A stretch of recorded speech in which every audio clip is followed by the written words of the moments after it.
a few months ago, and we weren't able to dive in even as deep as I wanted to in that Instagram live, which was amazing. So I thought, why not bring him onto the podcast where I can really quiz him on the things that I'm interested about, the things that I know, insights that will really help you, and of course, get to know each other better. So today's guest is none other than Dr. Mark Hyman. He's a practicing family physician and an internationally recognized leader, speaker, educator, and advocate in the field of functional medicine. He's the founder and director of the Ultra Wellness Center, the head of strategy and innovation of the Cleveland Clinic Center for Functional Medicine, a 13-time New York Times best-selling author, and board president for clinical affairs for the Institute for Functional Medicine. Now, he's the host of one of the leading health podcasts, The Doctor's Pharmacy. Highly recommend listening to it and checking it out. Dr. Hyman is a regular medical contributor to several TV shows and networks, including CBS, This Morning, Today, Good Morning America, The View, and CNN. He's also an advisor and guest co-host on the Dr. Oz Show. This is an episode I'm so excited about where we will dive deep into how to save our health, our economy, our communities, and our planet one bite at a time with a discussion about his latest book, Food Fix. Welcome to the show, Mark Hyman. Thank you so much. Sweet. Thank you, Jay. So fun to be with you. It's so fun to be with you. I loved our Instagram live. We were just sharing. We did that just before lockdown and the pandemic and everything kind of shifted. And I'm remembering back to doing it with you. And I loved it so much. And I'm so glad we're actually getting to spend this quality time together now and really dive into this great book you've written. Thank you. Thank you. It was really the culmination of life's work to connect the dots between everything we love and care about and how they're connected in ways that we don't imagine, but that we actually solve the problem of food, we solve the problems of chronic disease, of the stress in our economy, of the disintegration of our communities, of racism, of environmental destruction, climate change, national security, kids' education. I mean, all of it's connected to food. And it's really such a joy to be able to share how those things are connected and actually what we can do about it. Because it's not called food apocalypse, it's called food fix. Absolutely, absolutely. And I can't wait to dive into all areas of that with you, because I think we don't realize how powerful and influential food is, not just in our bodies, not just in our minds, but in the world. And I know that inside this book, you've gone into so many studies and so much research to really show the impact of food in the world. But I actually want to start somewhat a bit more personal with you, because I was discovering some fascinating things about you, and this was one that I loved. That I feel there's no better way to start this interview than letting our audience know that you were a yoga teacher before you were a doctor. That is true. I mean, that fascinated me. When I was like, wow, that's cool. I majored in Buddhism and Asian studies and Asian religions in college, and I wasn't going to be a doctor. I was going to be a monk. And I actually decided, well, I'm not sure I want to be a monk. Maybe I'll just try to be a doctor and be of service in that way. And it was really driven out of the notion of compassion and service that was so embedded in Buddhism, and I learned about in college. So yeah, and I then became a yoga teacher and decided to become a doctor after that. So it was an afterthought. I mean, I'm still working at it. I love that. But when we get onto that, it means you're thinking like a monk for sure. So I love that. But tell me about how you think that, tell me a bit more about that compassion piece that you were sharing there, because I think it's really interesting that, people get involved in medicine for so many reasons, people get involved in being authors for so many reasons, but it sounds like your kind of foundation was wanting to help people, wanting to make a difference. Yeah. That was the I think, when I really studied Buddhism, I was obviously looking for answers as a young man of 18, 19 years old, and what's the truth and what's the meaning of life. And in it, I realized it was a description of how to heal suffering. And the focus of Buddhism isn't a religion, it's a methodology for healing and relieving suffering and understanding the way our minds work that cause us to suffer so much.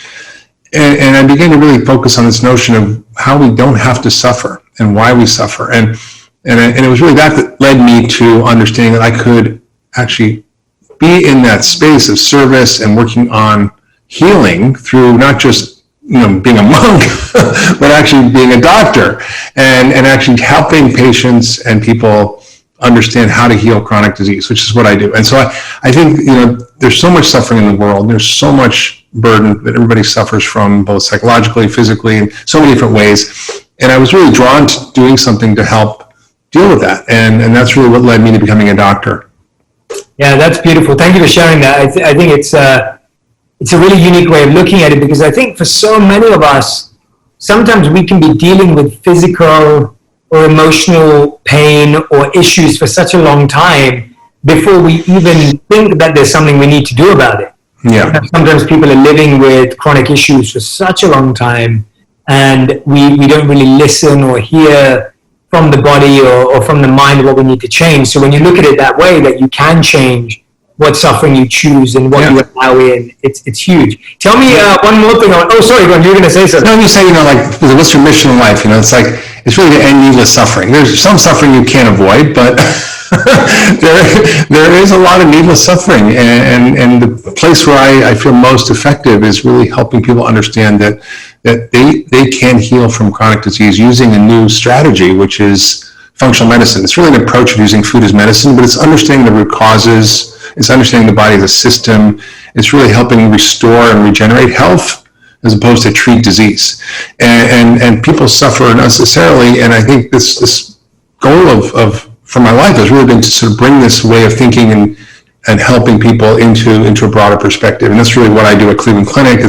We're publishing research on this. It's really gratifying to see that it's catching on, that people now understand what this is, that they understand that our current medical paradigm isn't really solving a lot of their problems. And, I got there because I was sick. I got very, very ill when I was young from chronic fatigue, living in China, got mercury poisoning, and ended up having just, my body just collapsed. And I had to literally reverse engineer my way to health using the principles of functional medicine of how to restore my health.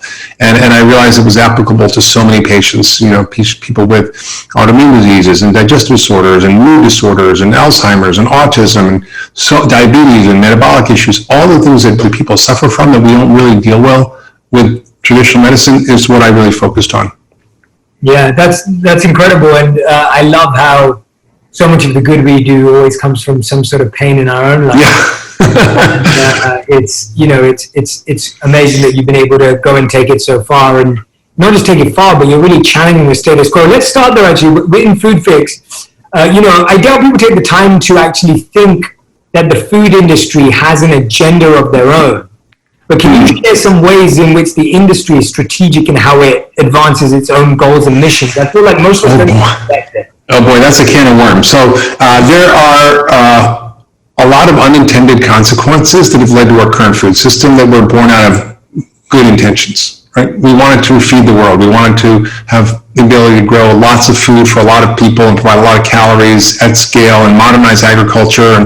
And that was happening in the 50s and 60s, which led to this commercialization of industrial agriculture, which led to enormous amounts of starchy industrial food being produced, right? So we were all enamored with astronaut food and processed food and Tang and orange juice.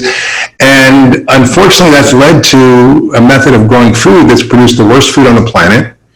It's mostly ultra-processed food, which is made from soy, corn, and wheat in different extruded colors, sizes, shapes, and forms. It's all deadly, about 60% of our calories. And it's also led to the destruction of the environment through destruction of the soil and biodiversity of plants and animals and insects, and also stresses on our water and increasing climate change and so the pollution from the incredible amount of pesticides and herbicides. And we use 6 billion pounds around the world of glyphosate, which is pretty toxic, and we use 400 billion pounds of nitrogen fertilizer, which has all kinds of devastating consequences. So the way we're growing the food and the food that we're growing is devastating our health and devastating planetary health.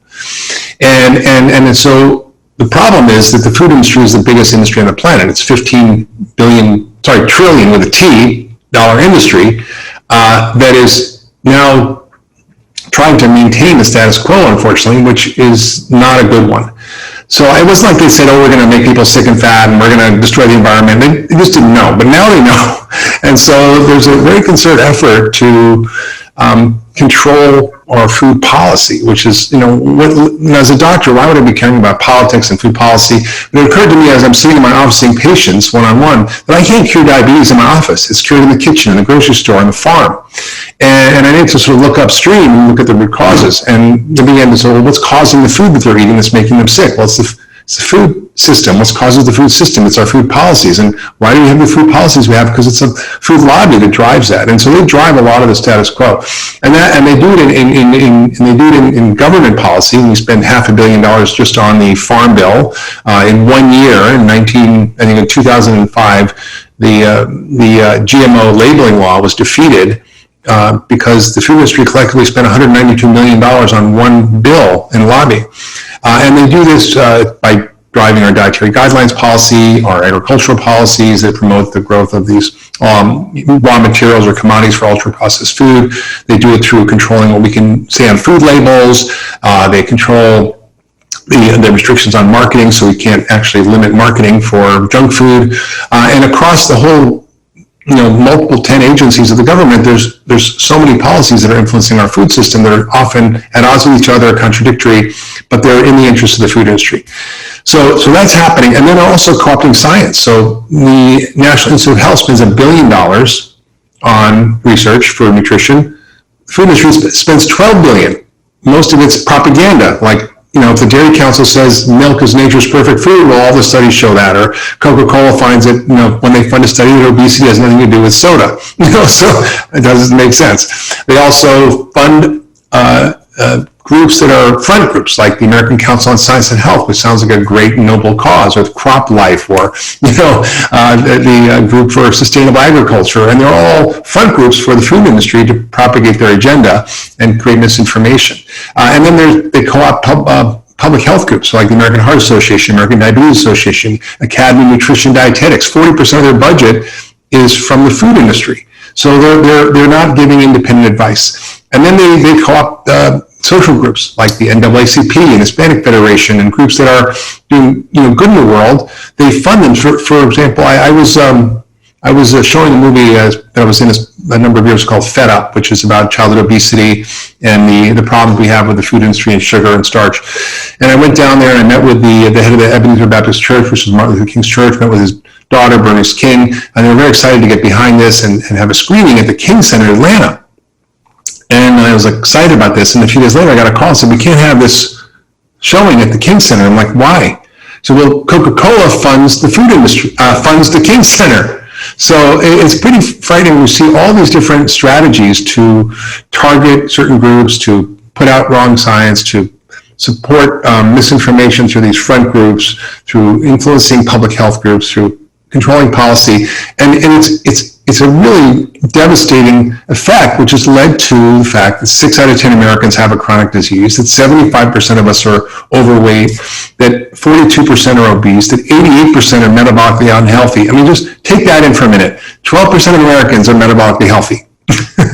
That means 88% are not. And these people are more at risk for COVID-19 and other chronic diseases. So we really have this crisis moment here, and I think we need to understand how all these things are related, and then we need to design a strategy to both from a grassroots level, from a business innovation level, from philanthropy, and from clearly policy to change what's happening. Wow. I mean, that is one news update in a great way. I was with you the whole time. When I hear that and I think about my community, my audience listening or watching or anyone consuming this right now, it's like it can feel very overwhelming to an individual, for the individual that doesn't have the feeling of just like, there's two things that come to mind. One is like, do these people realize that they're actually destroying people's lives? Because, it almost, at the end of the day, it's like you said, it's not a conspiracy theory. It's not like it started that way, but now that people are aware and we continue to fund it in that direction, it may leave people feeling quite helpless. Where is a great place for people to get started? Of course, this book, for people to get educated, because I feel like the biggest challenge in making choices when you're like, oh my God, I can't trust the labels. I can't trust the ingredients on the back, where do people trust? Where do they find trust? Is really Well, I spent a lot of time when I wrote the book Food Fix to dive into practical solutions, both for individuals, for businesses, policies. And I created a Food Fix action guide. It's free. They can go to foodfixbook.com and download it. Essentially, it gives you 20 of the top things you can do as citizens and individuals to have an impact to change your health and change society and change planetary health and drive policy and drive businesses. And it works. When we change what we want to do, we vote with our wallet, we vote with our voice, we vote with our fork, and we vote with our vote, we see massive change. I mean, General Mills and Danone, which are two big food companies, are now funding farmers to convert their lands to regenerative agriculture. So they're literally stepping up and doing what the government isn't doing and funding farmers to transform agriculture to produce nutrient-dense food in a way that restores the soil, restores the plant nutrition, and restores human health. That's groundbreaking, and it's because we can make those choices. So I talk about how do you become a regenitarian? How do you regenerate your own health, and how do you regenerate planetary health and our social communities and their health? And it's pretty simple, right? It's eating real food. It's not buying into the industrial food that we're all eating, which is hard to do for some people, but I give real clear resources on what to look for, where to buy things, where to buy things that are not necessarily expensive, because people think it's expensive to do this, but it actually can be done really at scale in a way that isn't going to break the bank.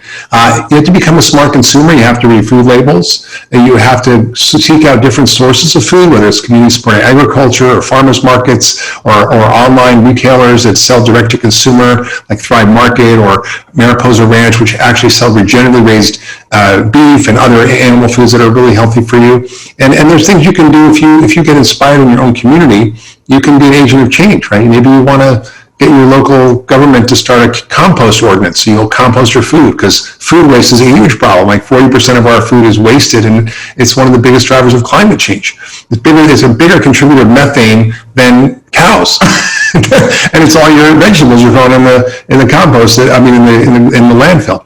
And you can actually start to understand how to do these things for yourself. You maybe have a compost pile in your group. If you want to become an activist, you can turn up the heat on your politicians and food companies by finding organizations that are doing it and supporting them, or lobbying representatives. I mean, you can actually have an impact locally, and you can decide that you want to work in your school and help the school lunch and nutrition be better. And people have done that. And so in the book is just full of examples of actually how to take control of your own health and your own life and your own community. And it's working. I mean, it's why we're seeing the changes we're seeing. Yeah, absolutely. And thank you for creating that action guide, everyone. That's foodfixbook.com if you want to go and grab that, because I think that's what people are looking for. I really believe that people are looking for action guides because that's where they know they need to start. And one of the things that I'm fascinated by when I was looking at the book, and I've been looking at your work, you talk about how I think it's like the average child between something like 2 and 13 or 14, you say, like sees on average like 10 to 11 junk food ads per day on Oh, it's terrible. I mean, the average kid sees probably 10,000 ads a year.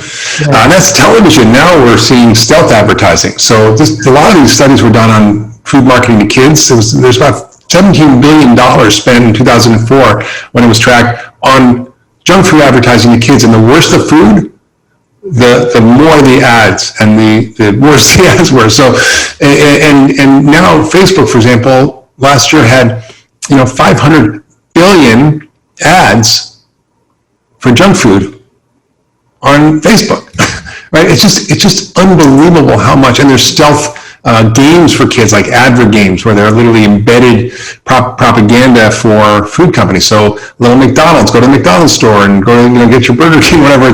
It's terrifying. So we see the biggest impact actually is this changes in food marketing. And in this country, there's the First Amendment. You can't restrict people's right to free speech. And but I don't think there's any law that prohibits us from protecting our children from these kinds of messages, because they can't tell the difference between reality and an ad until they're about 8 or 9 years old, and they're targeting these kids. And in Chile, when they actually repealed the ability or removed the ability for these companies to market between 6 a.m. and I think 10 p.m., there was dramatic reduction in the use of these foods and dramatic reductions in obesity. But this country doesn't want to do that because it's such a big moneymaker for these companies.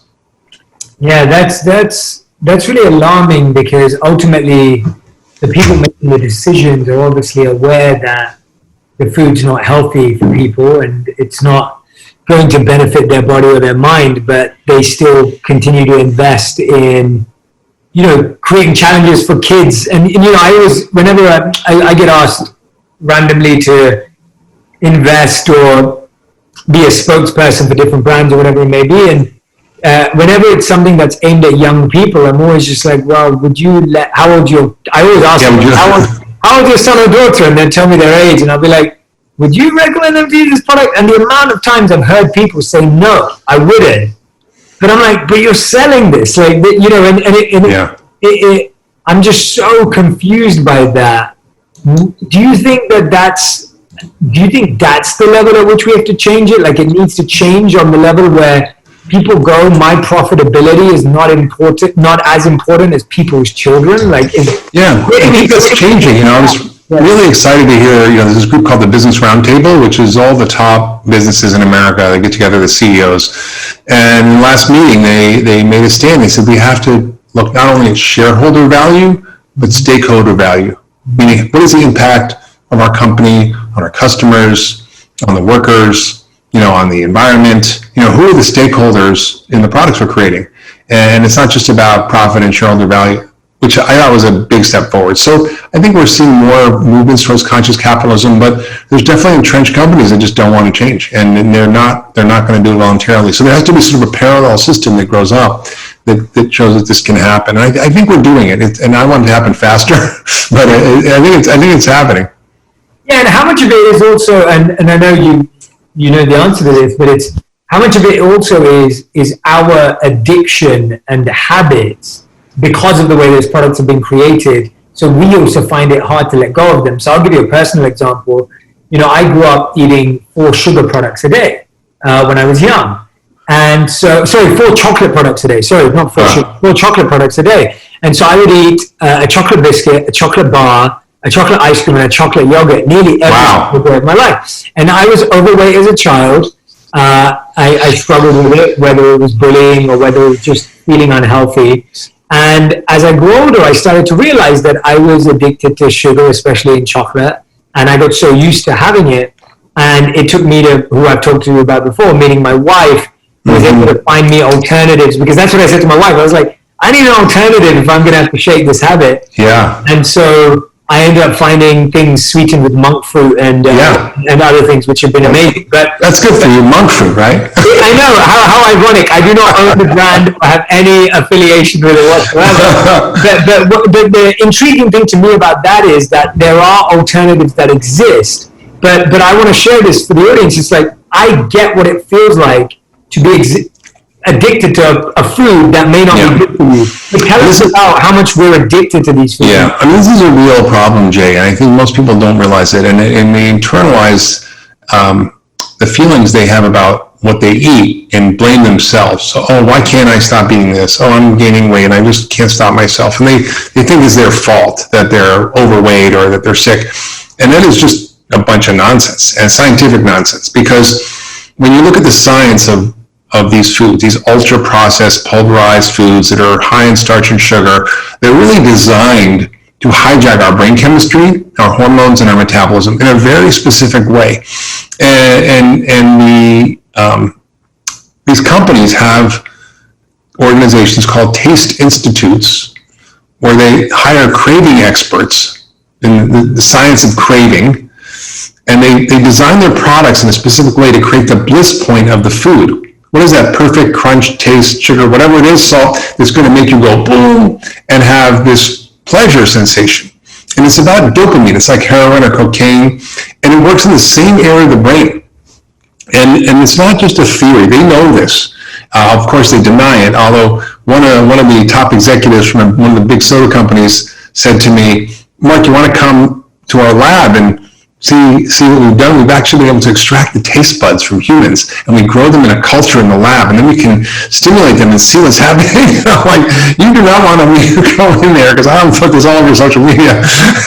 It's a very scary thing. And so the science has shown, for example, that if you take a group of overweight guys, and one day you give them a milkshake that's a regular milkshake, and the next day you give them a trick milkshake, which is exactly the same except for the way in which the sugar is absorbed. So there's starch, and there's the same carbohydrate, the same protein, the same fat, the same fiber, the same calories. So they're exactly the same, and they taste the same.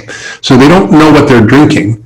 When they found it, when they had the one that had the sugar that was absorbed quickly compared to the one that's absorbed slowly, it created this pattern in their brain that lit up the same area called the nucleus accumbens as heroin or cocaine. And you can see it on a functional MRI. So this is not just a theory that, oh, it's maybe addictive. It's not really a true addiction. It actually is.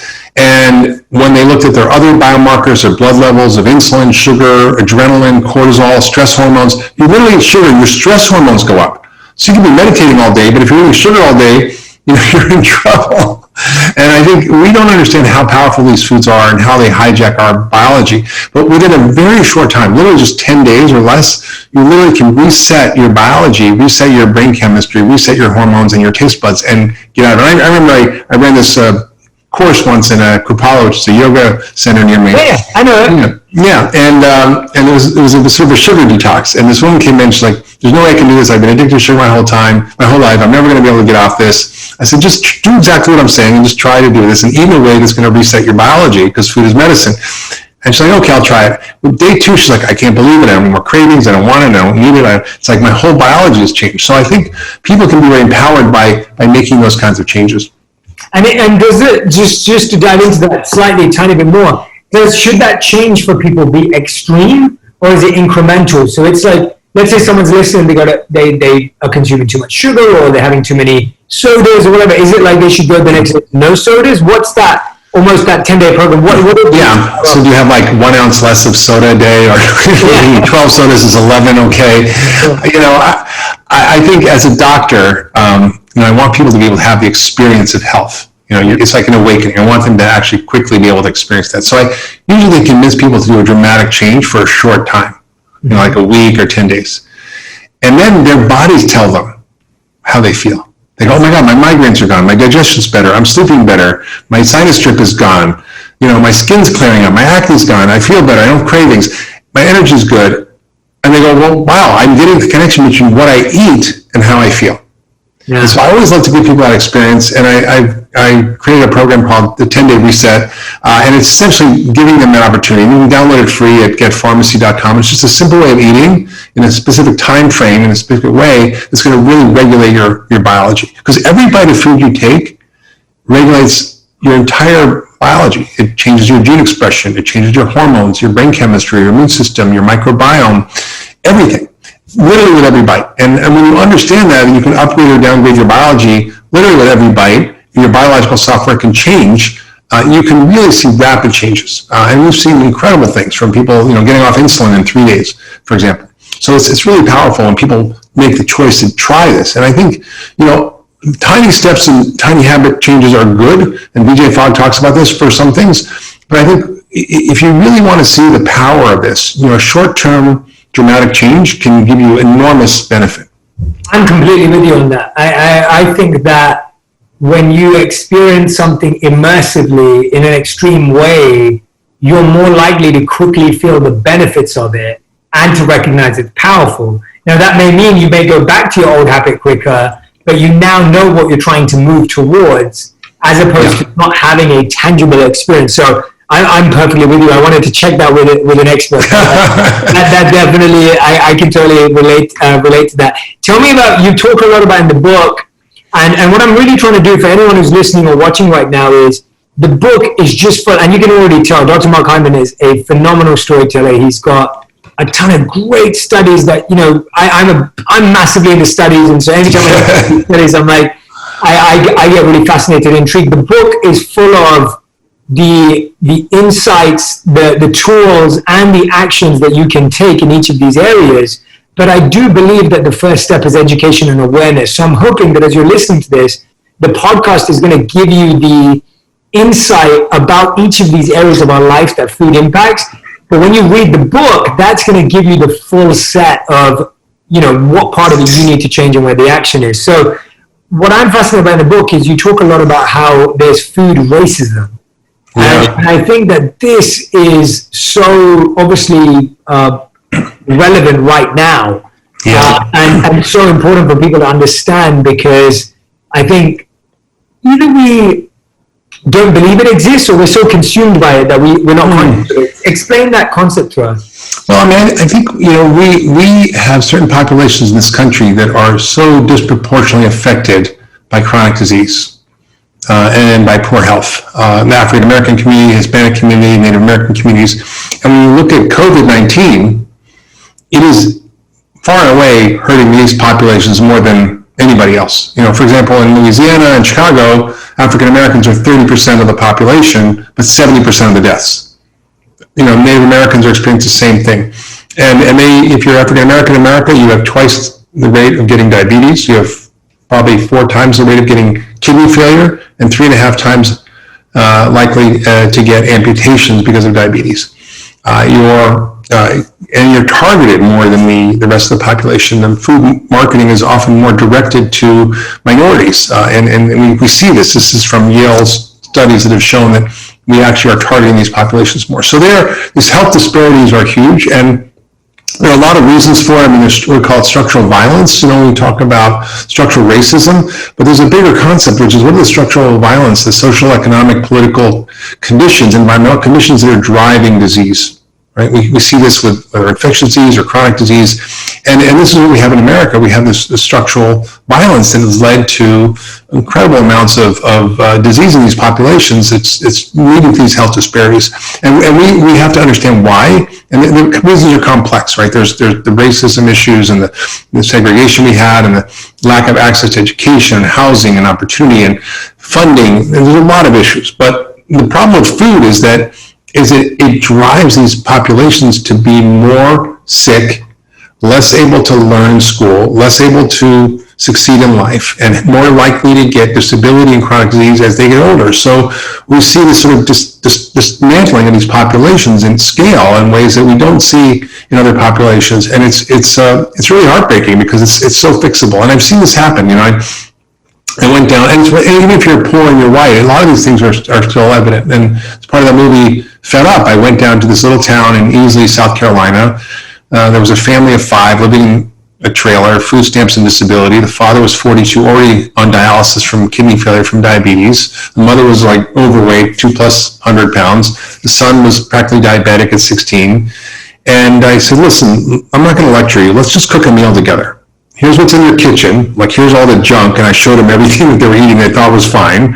Like Cool Whip, which said 0 trans fat, but it was all trans fat because the FDA left a loophole that said if you have less than 0.5 gram per serving, you can say no trans fat, but it's all air. So it's just all the food industry influence. And they were like horrified. And then I said, let's cook a meal of turkey chili. Let's create a nice salad with olive oil and vinegar dressing and salt and pepper. Let's stir fry some asparagus. Let's roast some sweet potatoes. Simple meal. It wasn't expensive. And they actually loved it. They never cooked in their kitchen before. And I just gave them a little bit of education. I said, here's a guide on how to eat well for less, good food on a tight budget from the Environmental Working Group. And where I'm on the board, and I gave them a cookbook. I said, you can do this, and they did it. And within a year, they lost 200 pounds together. The father was able to lose enough to get a new kidney. The son lost 50, but then went to work at Bojangles, which is a fast food restaurant down in the South. And so he's going to get a job for these kids there, and he gained 50 pounds. He was like, it's putting an alcoholic to work in a bar.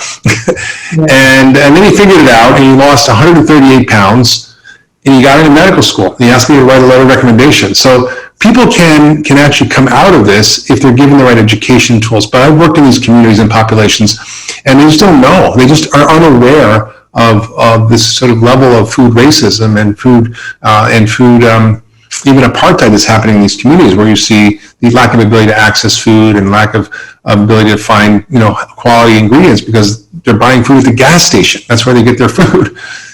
Yeah, thank you so much for raising awareness about this super important issue, because I feel like it's just not talked about. No. And go on. No, sorry. It's internalized. Like I went on a rafting trip, and I read the story in the book with a Hopi chief, who's a Native American chief, and he lives in one of the oldest inhabited cities in America, Robbie, which has been, somebody's lived in there for over 1,000 years. And he was very, very overweight, and he was just struggling to get down to the raft and threw up because he just was so out of shape. We got on the raft and we kind of got to know each other. I said, you can actually fix this. You can get rid of your diabetes. He said, what do I have to do? He said, well, I said, well, you have to get rid of the starch and sugar in your diet, the sodas and the sweets and all that. He's like, wow, well, okay, but what are we going to do for our traditional Hopi ceremonial foods? We have these traditional Hopi ceremonial foods. And I'm like, what foods? He's like, cookies, cakes, pies. And I'm like thinking to myself, those are not your traditional ceremonial foods. And what's happened was that the government put everybody on reservations. They cut off their food supply and their traditional ways of hunting or fishing or even growing food. They diverted, in the Hopi reservations, they diverted their water, so they had no access to rivers anymore. And then they piled in these commodity foods, flour, sugar, and shortening, right? And that became their diet. And these government commodities were the staples. So they made Indian fry bread and Indian tacos. There's nothing Indian about that. And these foods are so toxic. And now that's why we see 80% of them have diabetes by the time they're 30. And life expectancy in some of these communities is 46, and it's terrible. And it's not just the Native American communities, but he's internalized this food concepts that he thinks are his traditional foods, and this is true in the African American communities, Latino communities, and in Chicago, there's something called the Chicago Loop. If you live outside the Loop, your life expectancy is 16 years less. If you take a subway from Midtown Manhattan to the Bronx, which is a very poor African American communities, your life expectancy goes down 6 months for every subway stop. To Harlem and to the Bronx. So these things are really not talked about much. And I gave a lecture a few years ago. It was on the 50th anniversary of Martin Luther King Jr.'s assassination at the Harlem Riverside Church. And it was really about food oppression. And, it was a little intimidating for me because it was mostly African American community. I'm a white Jewish guy from New York. And what do I know about it? But it was Governor Cuomo spoke there, I spoke, and I just was able to share what I was seeing from the science and from the data about how these communities were being affected. And it was an incredible response, and people really resonated with it. It's a very short 10-minute talk. You can find it online. Just do Hyman food oppression, you'll find it. But it's really catapulted me into really trying to raise these issues, because we can't resurrect our communities unless we resurrect our health. And we can't resurrect our health unless we resurrect our food. And we can't resurrect our food until we fix the food system and fix the agriculture and sort of pull that thread that connects everything together. Yeah, absolutely. And what I'm trying to do in our interview today is really understand the role of the individual and educating the individual, because I feel like if the individual is educated, then we'll start to see this real change. Tell me about, we've definitely tapped into this, but we talked a lot about how it impacts our physical health. But I know in the book you also talk about how nutrition and food can actually be medicine for our mental health. Yeah. And I think that this link again, I feel like what you're doing in the book is just topics that at least I can be honest and say, I'm not hearing about in a non-conspiracy theory. If I hear about some of this stuff, it's always someone who loves conspiracy theories. I don't love conspiracy theories. No. I like data and fact and discussion and change and information. And so that's what I think you do so well in this book. But let's talk to me about the connection between mental health and our diets. And Jay, it was a surprise to me. I was practicing functional medicine, working with patients. They'd come in with these physical complaints. They'd have an autoimmune disease, or they would have some digestive issues, or whatever was going on, or they'd have ADD, whatever. And I would treat them and restore their health by dealing with restoring these basic biological systems, your gut, your immune system, your detoxification system, your hormones, all the things that we do in functional medicine. And a lot of it's using food as medicine. And then they would report back, Dr. Hyman, I don't know what happened, but my depression's gone. My panic attacks are gone. My ADD's better. My memory's better. My brain fog's gone. I'm like, what's going on here? And I began to really investigate what was happening. And I sort of jokingly call myself the accidental psychiatrist, because I was treating people's body and their brain was getting better. And I began to realize that, let's just take depression, for example. Depression turns out is an inflammatory disease, which we don't think of. It's like, it's like a sore throat, but it's in your brain.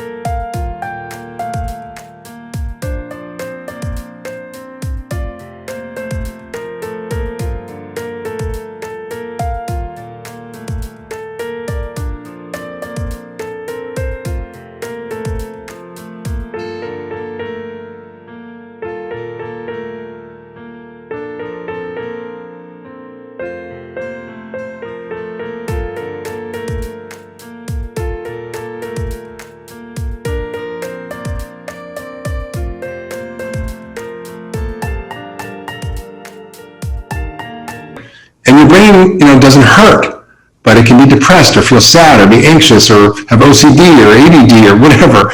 And so it has different ways of expressing that inflammation, whether it's Alzheimer's even is an inflammatory disease, autism is inflammatory. And the question is, well, what's driving the inflammation? And it's primarily our inflammatory process, nutrient poor diet. That's this industrial diet that's lacking the nutrients that our bodies and our brains need to function. And I just saw case after case after I started people on a whole foods diet, took out the processed food, got rid of inflammatory foods like gluten, dairy, got rid of the sugar, gave them a moment to sort of heal, and then put in the nutrients that their bodies needed. Miracles were happening, and I began to sort of go, wow, the body is so connected to the brain. And so, yes, there's a mind-body effect, but there's also a body-mind effect. And that body-mind effect is worth fixing because you can do something about it. If you want to deal with your mental health issues, if you want to become enlightened, it's a lot easier to do it if you deal with the problems first. If your gut is healthy, if you are not low thyroid functioning, if your nutrition levels or vitamin D is good, or your B12 level is good, it's much easier to actually get to what you want to do in terms of your spiritual goals or your personal goals if you are feeling good, right? It's a lot harder to get enlightened if you're mercury poisoned or you have some nasty thing going on in your body. And so this really was the genesis of this book, The Ultra Mind Solution, about how we fix our minds and our bodies by fixing our body first. It's not that we don't have to work on our minds as well, because that's your lane. but it was such an insight for me to go, wow, there's so many people suffering from mental health issues that are driven by physical issues.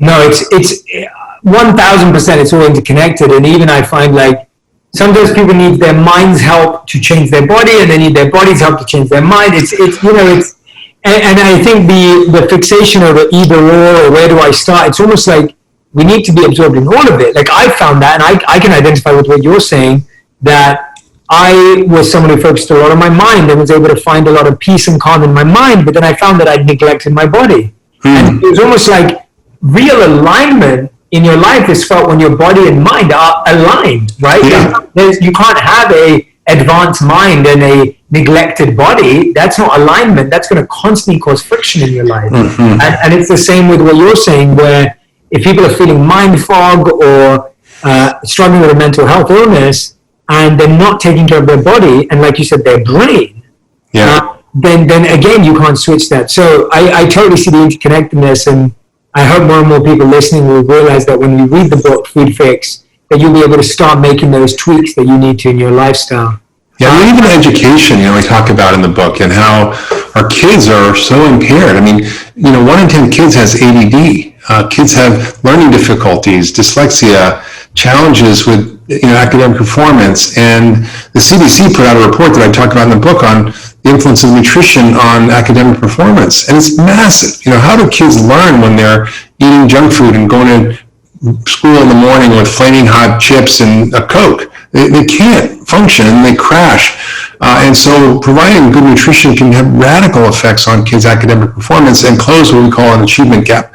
And I think it also affects behavior. And, we think about mood, but one of the things I was shocked to discover is that violence and violent behavior and aggression are also connected to our diet. And in prison studies that I talk about in the book, prisoners who are violent, who are fed a whole foods healthy diet in prison, can reduce violent crime by 56%. And if you add a multivitamin, it goes down by 80%. If you do it in kids in juvenile detention centers, these kids, 91% reduction in bad behavior and violence, 100% reduction in suicides. I mean, it's just staggering. And if there was a pill that could do that, everybody would be taking it. There'd be a giant pharmaceutical company marketing, and we don't hear about these issues because they're not something that's going to create billions of dollars in profit. But unfortunately, it's where the real effect can be.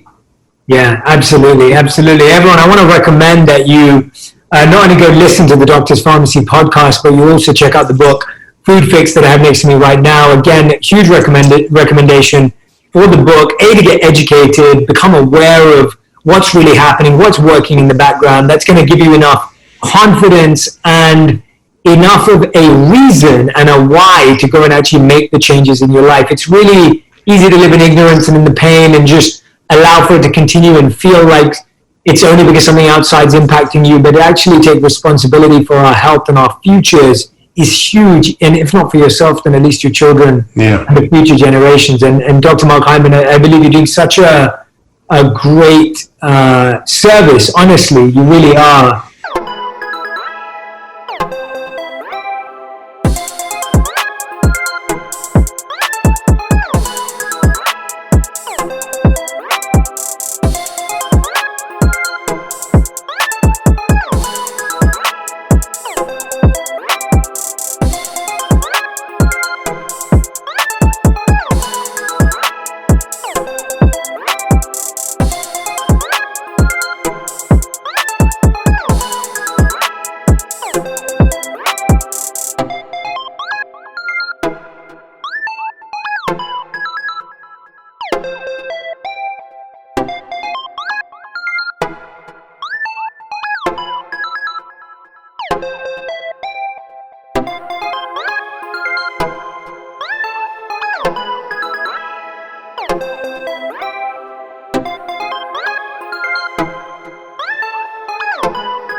In raising all of these issues in all areas, and the depth of the research and the lengths you've gone through to share this with us. I'm super grateful. Thank you. We end every interview with something called the final five, which are your fast five round, which is answers in one word to one sentence maximum. Okay, all right. And Dr. Hyman, these are your final five. So question number one, what's the best change you've made in your diet? The best change I made was to dramatically cut out starch and sugar. I don't eliminate it, but I really don't eat any flour products. And if I eat sugar, it's usually part of some whole food, right? Maybe I'll have a whole huge chocolate, which I love, which is very low glycemic. And I think that and getting rid of industrial food has been the best things I've done. I love that. And of course, adding in all the good stuff. Of course, super practical. Okay, great. Second question. What do you know to be absolutely true about health that a lot of people would disagree with you on? Wow, that's a good question. No one's ever asked me that, Jay. I think that the biggest thing that people don't understand is that, the way we define disease is completely wrong. So our normal conception of disease is completely flawed because it's not based on causes, it's based on symptoms. So I think people just don't understand that. And so if you focus on causes, not symptoms, and treat that, the root cause, people get better. I love that. Great answer. All right, third question. What gives you the biggest hope for the food industry? I see hope because I see these food companies waking up. I see companies like General Mills and Danone and other companies and Nestle really understanding that this can't go on, that their survival depends on transforming our food system. So I see the culture shifting and people demanding more consciousness about their food. So I'm excited about that. Awesome. Question number 4. What's the biggest lesson you've learned in the last 12 months? Wow. Well, I've been traveling for 25 years and on the road, and COVID has locked me down. And I've realized that having a rhythm and stability and quiet and time to think is actually a good thing. and I think I've really learned that it's time in my life to shift how I'm doing things so I can actually cultivate more of that. That's brilliant. And your fifth and final question is, if you could create a law that everyone in the world would have to follow, what would it be? Ooh, a law that everyone would have to follow.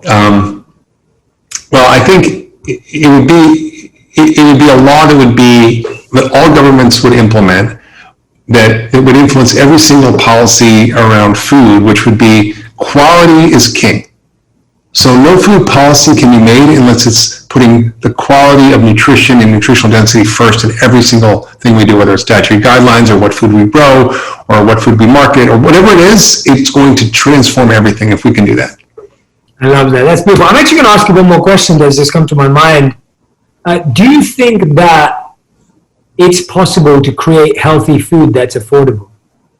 Absolutely. I mean, the studies are really clear that it may cost 50 cents more a day to eat healthier. And like I said, there are guys like Good Food on a Tight Budget that are actually incredibly effective in helping people eat well for less. It's good for them, good for the planet, and good for their wallet. And I think we get caught up in, sort of elitism about eating healthy, but it really, this family in South Carolina, they lived on food stamps and disability for a family of 5. And they were able to do it in one of the worst food deserts in America. So it's really more about education and awareness than it is about money. That's great to hear. Awesome. Dr. Mark Hyman, thank you so much for being a guest on Purpose. What I'd love for everyone to do is tag me and Dr. Mark Hyman on Instagram with your favorite insights, your favorite thought or idea or concept or fact that Mark Hyman stated today that stayed with you, and how you're going to experiment with your diet. I'd love for you all to think about what is that deep dive experiment you can do for the next 7 days. What could you remove from your diet or add to your diet based on the insights in the book, based on the guidance in the book that you think is going to make a massive change. Try and experiment for just 7 days for 1 week and see how your life changes. And as I said, go out and grab a copy of the book. We'll put the links in the podcast description so you can go straight to Amazon and grab your copy. Dr. Mark Hyman, is there anything that I haven't asked you that you'd love to share? Nothing other than I think, we're in this moment where everybody can focus in on their own health. And by doing that, they will literally help us get through this COVID epidemic and help solve so many of our global problems. Because what we do to ourselves, we do to our communities and our families. And what we do to ourselves, we do to the planet. And so understanding that is a circle, and that we can actually impact that by making those small changes in ourselves, I think is a very powerful message for people to understand.